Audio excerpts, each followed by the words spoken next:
جاوید خاور 2 سال بعد جیل سے رہائی پا کر سیدھا کراچی جانے والی مسافر کوچ میں بیٹھا اور منصوبے کے مطابق گولڈ مارک سپر اسٹور کا رخ کیا۔ یہ شہر کا جدید اور وسیع رقبے پر پھیلا ہوا اسٹور تھا۔ وہ اندر داخل ہو کر کاسمیٹکس کے شعبے کی جانب چل دیا۔ اسے پوری توقع تھی کہ فاطمہ وہیں ملے گی۔ ایسے میں یونیفارم میں ملبوس خاتون اسے قریب آ کر مستفسر ہوئی۔ آپ کو کیا چاہیے؟ عنابی کلر کی لپسٹک اور کہتے ہوئے وہ ذرا رک کر شیلف میں سجی دیگر اشیاء کو دیکھنے لگا۔ پھر بولا، مسز فاطمہ آصف یہاں کام کرتی ہیں؟ جی بولیے، میں ہی فاطمہ آصف ہوں۔ وہ چون کر اسے دیکھنے لگا۔ اسے یاد آیا کہ آصف ہر روز رات کو اپنی بیوی کا تذکرہ کرتا تھا، جس کے مطابق اس کی بیوی فاطمہ لمبے قد کی گوری اور خوبصورت عورت تھی، یہاں تک کہ وہ اکثر اس کو انڈین فلم کی مشہور ایکٹریس سے بھی تشبیہ دے ڈالتا تھا کہ وہ اس کی طرح خوبصورت، دلکش اور جواں ہے۔ دراز قامت تو تھی ہی، حسن و شباب میں بھی کم نہیں۔ کوئی بدعادت اسے چھو کر بھی نہیں گزری، اور ہاں، جہاں تک پیار کا سوال ہے تو اس کے بعد آصف کی تعریف بڑی پراسرار ہو جاتی تھی۔ اس نے یادوں کے اوراق پلٹے، ماضی کی تہیں کھولیں، مگر سامنے کھڑی عورت سے مشابہت رکھتی ہوئی ایسی کسی عورت کا تذکرہ اسے نہ ملا۔ سیلز وومین دراز قد تھی، بس اس کے علاوہ اس تذکرے سے اس کی کوئی مماثلت نہیں تھی۔ اس کا وزن بھی زیادہ تھا، وہ بے ڈول اور بڈھی تھی۔ شاید آصف سے جدائی یا پھر اس کی غلط کاری اور بدروش نے فاطمہ کو ایسا بنا دیا ہو۔ اس نے دیکھا، عورت کے بال ہلکے براؤن تھے اور وہ نظر کا موٹے فریم والا چشمہ بھی لگائے ہوئی تھی، جس کے عقب سے اس کی غیر دلکش سی آنکھیں اسے ہی گھورے جا رہی تھیں۔ معاف کیجیے، جاوید نے اسے بدستور کرتے پا کر کہا۔ میں جس فاطمہ آصف کا ذکر کر رہا ہوں، وہ سائما اسکوائر میں رہتی تھی۔ وہ آصف کی بیوی ہے۔ یہ کہتے ہوئے اس کے لہجے میں قدرے گھبراہٹ اور چہرے پر پریشانی کے آثار تھے۔ فاطمہ نے پلکیں جھپکائیں اور بولی، وہ میں ہی فاطمہ ہوں۔ فرمائیے، آپ کیا کہنا چاہتے ہیں؟ میں آپ کے شوہر کا پیغام لایا ہوں۔ میرے شوہر، وہ تو مر چکے ہیں۔ مجھے معلوم ہے، اس کی موت سے چند منٹ پہلے تک میں اس کے پاس ہی تھا۔ میرا نام جاوید خاور ہے۔ ہم دونوں 2 سال تک جیل کی ایک ہی کوٹری میں رہتے تھے۔ اس نے دیکھا کہ فاطمہ کے چہرے پر چھائے ہوئے تاثرات میں کوئی فرق نہیں آیا۔ کیا پیغام لائے ہیں آپ؟ اس نے پہلے جیسے لہجے میں کہا۔ یہ بات میں یہاں نہیں بتا سکتا۔ آپ بتائیے کہ آپ کی چھٹی کتنے بجے ہوتی ہے؟ 7:30 بجے۔ ٹھیک ہے، میں آپ کو باہر گیٹ پر ملوں گا۔ ذرا ہچکچائی، پھر بولی، سڑک کے اس پار موٹر پر ملیے گا، وہاں ایک پبلک پارک ہے۔ خاور نے اس بات میں سر ہلایا، پھر تیزی سے باہر چلا گیا۔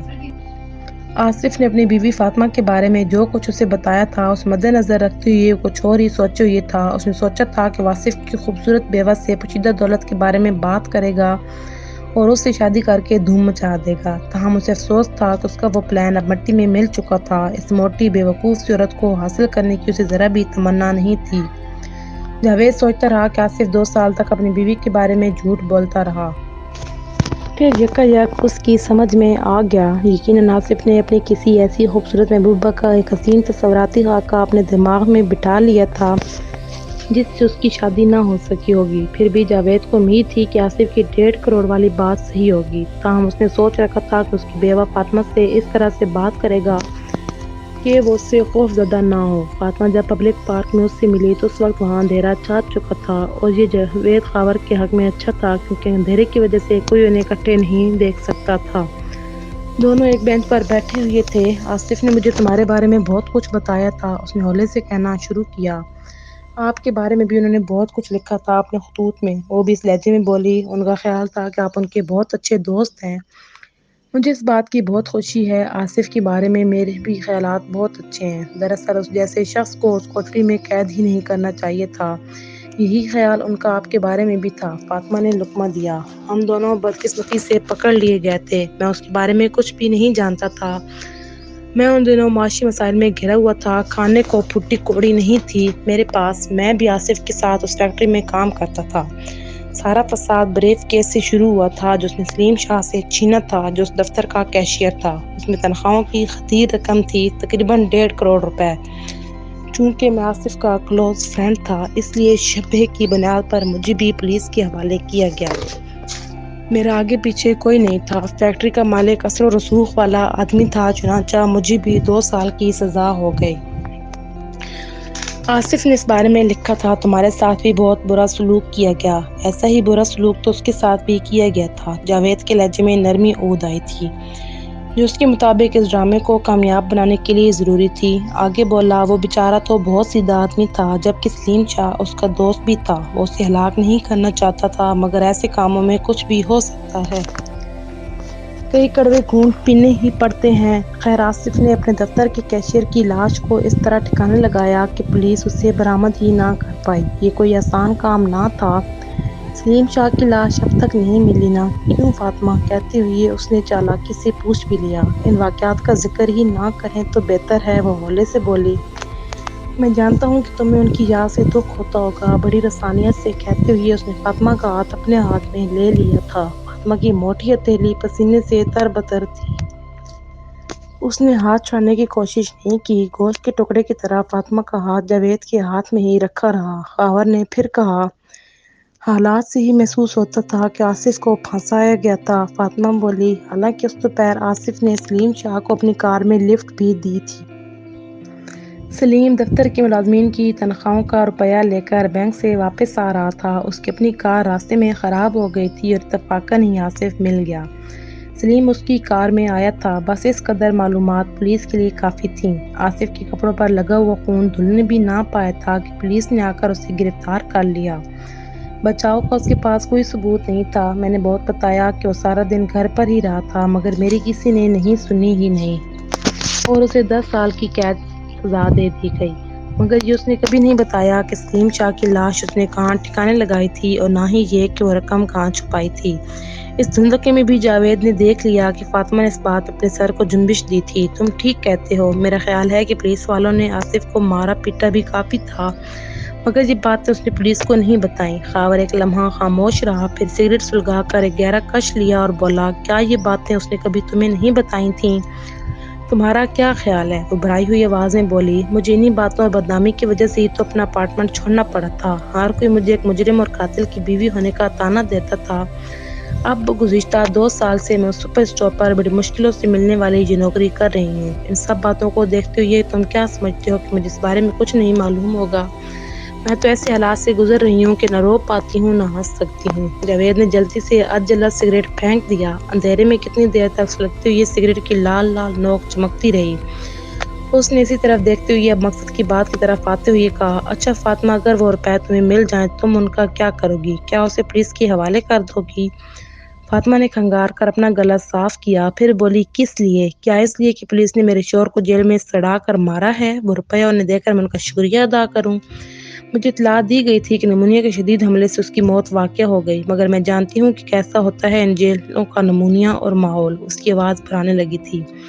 جیل کا ڈاکٹر کہتا تھا آصف کو انفلوئنزا ہوا ہے، اس پر میں نے بہت شور مچایا اور وہ اسے اٹھا کر مریضوں کے کمرے میں لے گئے۔ جاوید بولا، میں تو کہوں گی کہ جیل والوں نے ہی اسے جان سے مارا ہے۔ اپنے جرم کی قیمت آصف نے اپنی جان دے کر چکائی۔ میں اب اس کی بیوہ ہوں، اب تو وہ دولت اگر مل بھی جائے تو ساری کی ساری میری ہوگی۔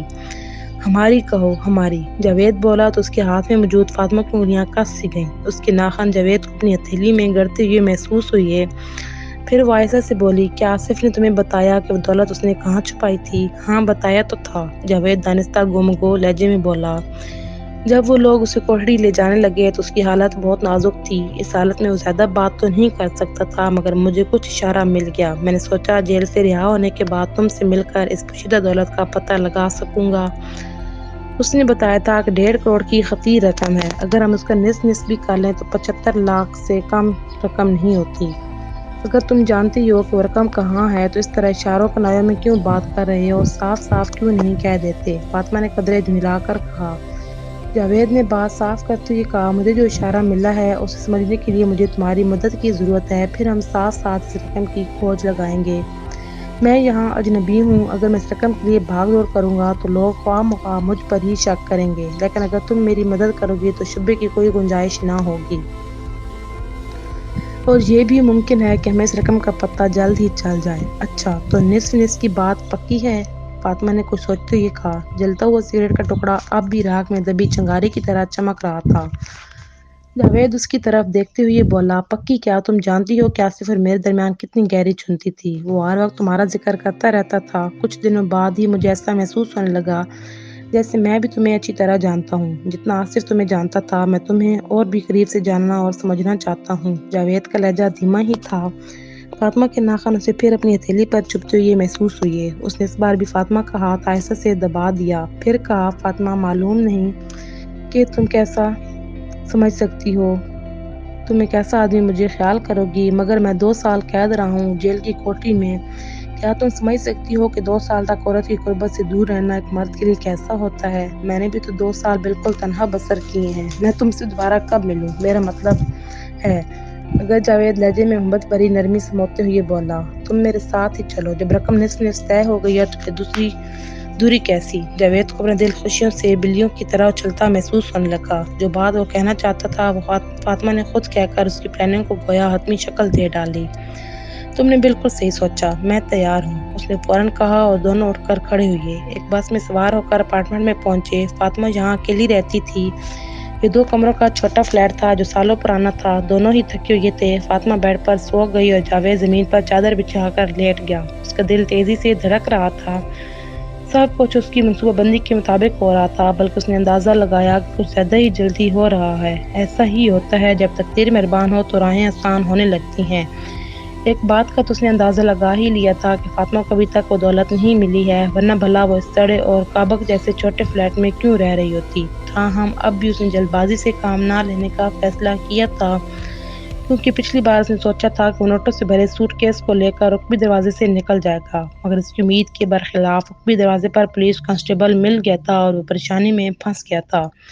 پھر جیل میں آصف سے دوستی بڑھا کر ہی اس نے بہت سی باتیں معلوم کر لی تھیں۔ آصف کی بیوی کا ایڈریس اسے معلوم ہو گیا تھا۔ 1.5 کروڑ کی رقم جیل آنے سے پہلے اس نے کہیں چھپا دی تھی، مگر آصف نے یہ نہیں بتایا تھا کہ وہ رقم اس نے چھپائی کہاں تھی۔ پھر وہ بیمار پڑ گیا اور یہ سنہرا موقع بھی جاوید کو مل گیا کہ وہ دباؤ ڈال کر اس سے پوشیدہ خزانے کے بارے میں پوچھ لیتا، مگر آصف اسے یہ بتانے کے لیے تیار نہیں ہوا۔ تب جاوید نے اس کا گلا دبانے کی کوشش کی تھی، مگر اس میں بھی شاید وہ جلد بازی اور زیادتی کر گیا تھا، کیونکہ عین اسی لمحے پر پہرے دار وہاں آ گیا تھا اور اسی کی قدموں کی آواز سنتے ہی جاوید نے آصف کو چھوڑ دیا تھا۔ اس کے بعد آصف کو جیل کے ہسپتال میں لے جایا گیا۔ جاوید کو ڈر تھا کہ آصف کو ہوش آ گیا تو اس کے حملے کی بابت پولیس کو کہیں آگاہ نہ کر دے، لیکن اسی رات آصف چل بسا اور جیل کے ڈاکٹر نے رپورٹ دے دی کہ وہ نمونیا سے مر گیا۔ جاوید صاف بچ گیا تھا، اس لیے وہ یہ پلان بنا رہا تھا کہ اب تک اس کا پلان کامیاب رہا تھا۔ جیل سے رہا ہونے کے بعد وہ پہلی ہی بس سے کراچی آن پہنچا تھا۔ اب اسے فاطمہ کی مدد کی سخت ضرورت تھی، وہ اس کے لیے ڈھال بن گئی تھی، مگر اس کے بارے میں آصف نے جو اسے بتایا تھا کہ گڑیا جیسی خوبصورت ہے، یہ بات غلط ثابت ہوئی تھی۔ کیوں؟ اس نے سوچا، تاہم اب اسے فاطمہ کی مدد کی سخت ضرورت تھی اور وہ اسے اس قدر شیشے میں تو اتار ہی چکا تھا کہ اس وقت اس کی فلیٹ میں موجود تھا اور آئندہ کے لائحہ عمل پر عمل آرام سے کر رہا تھا۔ تم جاگ رہے ہو کیا؟ اچانک فاطمہ نے پوچھا۔ کانپ گیا اور بولا، ہاں، میرے خیال میں ہمیں آئندہ کے لیے پلان بنا لینا چاہیے۔ بالکل، مجھے تم جیسی عقل مند عورتیں ہی پسند ہیں۔ وہ چہرے پر زبردستی مسکراہٹ لاتے ہوئے بولا، تم ٹھیک کہتی ہو، کام جتنا جلدی شروع کر دیا جائے اتنا ہی اچھا رہے گا۔ وہ سمجھ گیا تھا کہ اتنی خطیر رقم کے حصول کے بارے میں جان کر وہ بھی اس کی طرح بے چین ہو گئی تھی۔ یہ ایک طرح سے اس کے منصوبے کے لیے اچھا ہی تھا۔ آصف نے مجھے مرنے سے پہلے اتنا ضرور بتایا تھا کہ وہ رقم اب بھی سلیم شاہ کے پاس ہے، میرا مطلب ہے اس کی لاش کے پاس یا ساتھ۔ اس لیے پولیس جب تک لاش کا پتہ نہیں لگا سکتی اس وقت تک وہ رقم بھی پولیس کے ہاتھ نہیں لگ سکتی۔ فاطمہ خاموشی سے سنتی رہی، پھر مستفسر ہوئی، بس اتنا ہی بتایا تھا آصف نے؟ تم اور کیا چاہتی ہو؟ ساری بات بالکل صاف تو ہے، وہ رقم سلیم کی لاش کے پاس ہی کہیں چھپائی گئی ہے۔ فاطمہ اٹھ کر اس کے پاس قریب میٹرس پر بیٹھ گئی اور بولی، 2 سال سے پولیس سلیم کی لاش کو تلاشتی پھر رہی ہے، مگر ابھی تک کامیاب نہیں ہو سکی۔ پھر ایک لمبی ہمکاری بھر کے بولی، میرا خیال تھا کہ تمہیں کوئی خاص بات معلوم ہوگی، لیکن ایسا نہیں ہے۔ اچھا یہ بتاؤ کہ پولیس اب تک لاش کو کہاں کہاں تلاش کر چکی ہے؟ ہم ان دنوں کرائے کے جس مکان میں رہتے تھے سب سے پہلے اس کی تلاشی ہوئی تھی، مگر ایک بار تلاشی لینے کے بعد بھی پولیس مطمئن نہ ہو سکی تھی۔ 3 دن بعد پولیس نے پھر گھیرا ڈالا تھا اور اس پر ساری الماریاں اور ایک ایک تختہ اکھاڑ کر دیکھا گیا تھا۔ اس کے بعد پولیس کے آدمی 1 ماہ تک لاش کی تلاش میں سرگرداں رہے۔ سلیم غیر شادی شدہ نوجوان تھا، اس کا فلیٹ شہر کے وسط میں تھا۔ سننے میں آیا تھا کہ اس کے شہر کے ساحلی علاقے کی طرف بھی کوئی بڑا سا پلاٹ جو رجا نے اس نے خرید رکھا تھا یا اس کے مرحوم باپ کی ملکیت تھا، وہاں پر اس نے ایک جھونپڑی ٹائپ مکان بنوا رکھا تھا۔ اس کی بھی تلاشی لی گئی، مگر خاطر خواہ نتیجہ برآمد نہ ہوا۔ جاوید چند ثانیوں کی سوچ خاموشی میں مستغرق رہا، پھر بولا، آصف نے جس وقت سلیم شاہ کو اپنی کار میں بٹھایا تھا اس کی کتنی دیر بعد وہ گھر واپس آیا تھا؟ تقریباً 3 گھنٹے۔ اس سے تو ظاہر ہوتا ہے کہ اسے کہیں اور جانے کا موقع ہی نہیں ملا۔